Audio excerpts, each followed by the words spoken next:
We have President Trump addressing the nation last night, highlighting his administration's economic priorities and addressing a surprise holiday bonus for U.S. service members. Yeah, certainly a welcome surprise for them. NTD's Daniel Monahan has the key takeaways.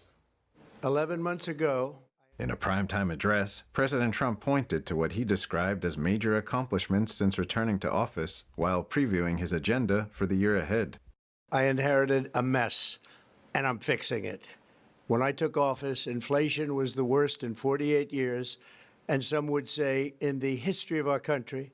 The president displayed charts comparing price increases during the administration of President Biden with what he described as declines since his second term began in January. Under the Biden administration, marked by the COVID-19 pandemic, food inflation surged on average nearly 24%, with grocery staples climbing at similar rates or even higher, such as eggs 238%, coffee 53%, sugar 48%, ground beef 40%, and butter 35%. While food inflation has slowed sharply this year, persistently high food prices continue to impact household budgets. The president also sharply criticized Biden-era policies on immigration, crime, and social issues. They flooded your cities and towns with illegal aliens. They decimated your hard-earned savings. They indoctrinated your children with hate for America. They just released a level of violent felons that we had never seen to prey on innocent. And said all net creation of jobs was going to foreign migrants in the year before his election.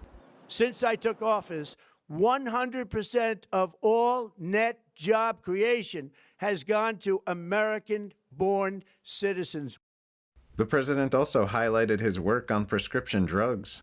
I negotiated directly with the drug companies and foreign nations which were taking advantage of our country for many decades. Your drug costs will be plummeting downward, and I used the threat of tariffs to get foreign countries who would never have done it to pay the cost of this giant dollar reduction. Trump then teased what he called the most aggressive housing reform plans in American history. A major factor in driving up housing costs was the colossal border invasion. The last administration and their allies in Congress brought in millions and millions of migrants and gave them taxpayer-funded housing while your rent and housing costs skyrocketed. Over 60% of growth in the rental market came from foreign migrants. Trump said the annual cost of a typical new mortgage rose by $15,000 under Democratic leadership, but has fallen by $3,000 since he took office. He also said he plans to announce a new Federal Reserve chair who supports lower interest rates. Since the COVID-19 pandemic, housing costs nationwide have surged. Median home prices are up 55% and rents more than 35%. According to the National Association of Realtors, a housing shortage is the top driver of affordability problems, with an estimated 4.7 million home shortfall nationwide. President Trump also announced a special bonus for more than 1 million U.S. service members. Warrior dividend.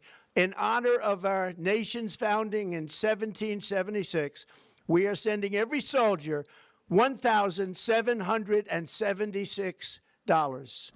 Trump says the country made a lot more money than anybody thought because of tariffs.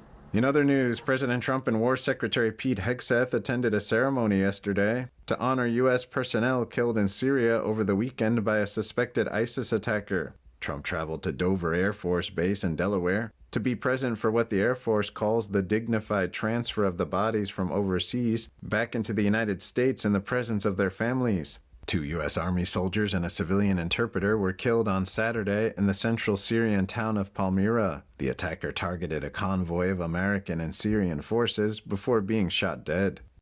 Trump called the incident terrible, vowed retaliation, and referred to the 3 that were slain as great patriots. 3 U.S. soldiers were also wounded in the attack. Daniel Monahan, NTD News.